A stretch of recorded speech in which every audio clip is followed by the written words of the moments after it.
안녕하세요. 오늘 제가 찾은 곳은요, 자연 경관이 뛰어난 곳이자 자연과 문화가 어우러진 화순 동복입니다. 이곳에는 어떤 이야기와 풍경이 담겨 있을지 함께 떠나보시죠. 높은 산과 맑은 물, 빼어난 산수 풍광을 자랑하는 산수향의 고장이자 예향, 의향의 고장인 화순 동복면을 소개합니다. 화순 동복의 역사를 알기 위해 가장 먼저 찾은 곳은 동복향교입니다.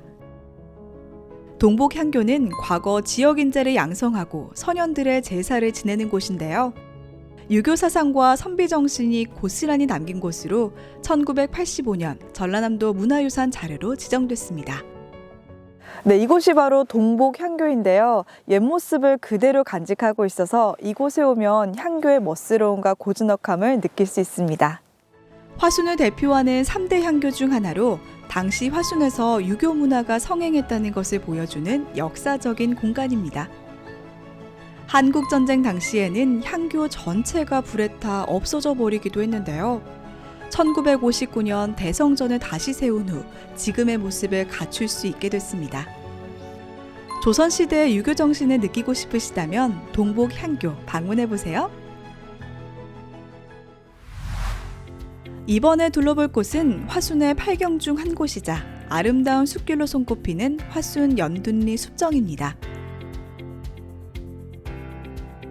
담양에 관방재림이 있다면 화순엔 연둔리 숲정이가 있을 만큼 양대 산맥을 이루는 관광지인데요. 화순 연둔리 숲정이는 1600년경에 마을 앞 둔동보가 조성되면서 마을을 보호하기 위해 만들어진 인공숲입니다. 여기 정말 너무 예쁘죠? 여기가 바로 숲정이라는 곳인데요. 숲정이라는 말이 마을 근처에 있는 숲을 가리키는 순수 우리말이라고 합니다. 그래서 그런지 여기에 오니까 사람들의 손길이 느껴지고요. 쉼과 조용조용한 나긋함이 느껴지는 것 같습니다. 700m에 걸쳐 길게 나무가 식재되어 있는데요. 약 200여 그루의 거목이 울창한 숲을 이뤄 계절별 푸르름과 아름다움을 선사하고 있습니다. 답답한 일상 속 쉼이 필요하시다면 아름다운 숲길, 연둔리 숲정이 방문해 보시는 것도 좋겠죠. 이어서 도착한 곳은 화순 모후산 자락에 위치한 고려인삼 시베지입니다. 와, 저는 고려인삼 시베지가 이 화순 동복에 있는 건 처음 알았어요. 고려가 망하면서 임금을 섬기던 충신들이 피날 와서 그 먹고 살기 위해서 이 인삼을 재배를 했다고 그럽니다. 이제 그 뒤로 고려 사람들이기 때문에 개성에 가서 본격적으로 재배를 했고, 그 뒤로 이제 6.25 전쟁 이후로는 금산에 와서 지금까지 많은 재배를 하고 있다고 합니다. 인삼을 다리면은 온 궁중이 인삼 향이 가득하고 또 오래 삶아도 물르지 않고 약효는 뛰어났다고 그럽니다. 그러면 그 인삼 재배지가 있다는 근거 같은 것도 있나요? 그 사람들이 기거했던 집터나 우물터, 그 돌로 쌓던 자리는 지금도 있고, 이제 재배 그 경작을 했던 땅은 또 나무가 나서 이제 우거져 그렇습니다. 고려 인삼의 역사를 살펴보면 고려 헌정과 숙종 때 모후산에서 처음 재배됐다고 전해 내려오고 있는데요. 과거에는 복삼으로도 불렸으며 개성 상인들이 중국에 판매하기도 했습니다. 이어서 둘러볼 곳은 연둔리 숲정이 인근에 위치한 김삿갓 종명지입니다. 조선 후기 대표 시인이자 방랑 시인으로 불리는 김삿갓은 이곳 구암마을에서 6년간 머물며 작품 활동을 했는데요.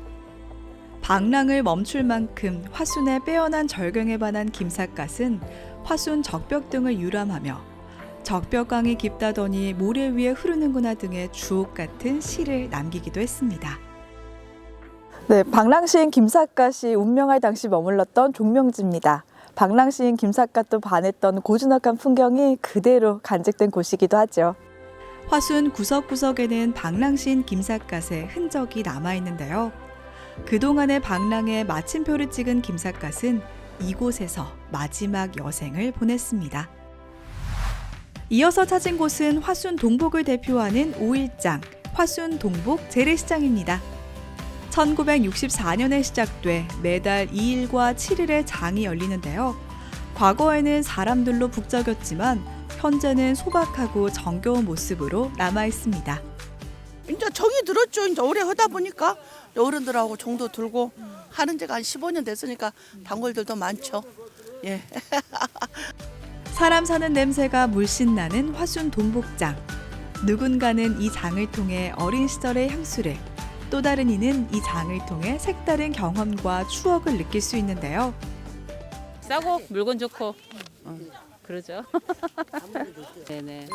상품권 다 푸짐한 해주시니까. 인심과 정겨운 5일장의 분위기를 느끼고 싶으시다면 2일과 7일에 열리는 동복장 꼭 한번 방문해 보시는 것도 좋겠죠. 이어서 찾은 곳은 일명 솥대마을이라고도 불리는 동복면 가수리 상가마을인데요. 이 솥대마을은 어떤 마을이에요? 물을 삼기가는 오리를 위에다 다름해서 그걸 하면은 오리가 남쪽으로 날아가면서 배설물을 마을에다가 버리면은 이 화재가 방지된다 해서 솥대 또는 짐대라고도 불리며 가수리 마을 주민들은 마을의 액마기를 위해 매년 마을 입구에 솥대를 세우는데요. 한 2, 3년 그 세우지 않았어요. 그런데 1년에 몇 군데씩 이거 집안에 화재가 다시 발생하는 거예요. 그래서 그 후로 매년 음력으로 2월 초 하루날 이렇게 침대를 세우게 됐어요. 이 솥대가 있어서 솥대 마을을 건강하게 안전하게 지켜줄 수 있는 것 같아요. 예. 특히 호남의 경우 솥대의 전통이 많이 남아있는 솥대의 본 고장이기도 한데요. 그 중에서도 가수리 마을 솥대의 경우 우리나라에서 가장 예술성이 뛰어나기로 손꼽히는 곳이기도 하죠. 이어서 둘러볼 곳은 옹선상 동쪽 정상 아래 분지에 위치한 옹선산성입니다. 이곳은 다른 이름으로 철옹산성이라고도 불리며 전라남도 기념물 제195호로 지정돼 있는데요. 옹선산성에 대해서는 여러 가지 설이 있는데 고려말 왜구의 침입을 막기 위해 만들어졌다는 설과 정유재란 당시 동복 사람들이 피난성으로 쌓았다는 설이 지금까지 전해지고 있습니다. 다음 찾은 곳은 동복면 한천리에 위치한 한 마을입니다. 겉으로 봐서는 여느 마을과 다를 게 없어 보이지만 이곳만의 특별함이 있는데요. 바로 오랜 시간 농악의 원형을 보존해 오고 있다는 겁니다. 이 한천마을 어떤 곳일까요? 10월이면서 가구수가 굉장히 많은 동네였습니다. 그래서 저희 그 덕분에 한천 농악이 지금까지 이어오게 된 계기가 되는 것 같고, 전라남도 무형문화재 제6호로 지정된 한천농악. 주민들은 한천농악을 연주하며 정월 대보름날 마을의 평안을 빌었고 농사철 고된 노동으로 인한 피로감을 달래기도 했습니다. 앞으로 보존 계획이 있으시다면? 지금 현재로서는 이 지역민 가지고는 굉장히 힘들어요. 힘들고 이제 고령화 시대고 그러다 보니까 관내 좀 더 멀리 가서 광주시까지 인원들 보충해서 지금 계속 유지를 하고 있습니다. 젊은 층은 줄어들고 고령화가 들어가는 시대 속에서 한천농악 역시 수차례 사라질 위기에 처했는데요. 그럼에도 마을 주민들은 한천농악을 지키기 위해 주민들과 함께하는 한천농악 대동 한마당 잔치를 벌이는 등 주민들의 노력 덕분에 지금의 한천농악을 지킬 수 있었습니다. 이번에 찾은 곳은 한국 근대 서양화의 대가인 오지오 작가의 생가입니다. 이곳에서 유년 시절을 보내고 일본으로 유학을 다녀온 후에 이곳에서 쭉 작품 활동을 이어오셨다고 하는데요. 이곳이 주는 낭만적이고 소소한 분위기에서 다양한 영감을 받지 않았을까 싶습니다. 첫 인상주의 화풍을 정립한 오지오 화백. 유학 후에도 이곳에서 한동안 작품 활동을 했는데요. 전시된 여러 작품 중 풍경의 경우 오지오 작가의 작품 세계가 가장 잘 드러난 그림으로 이곳에 전시된 작품 중 유일한 원본입니다.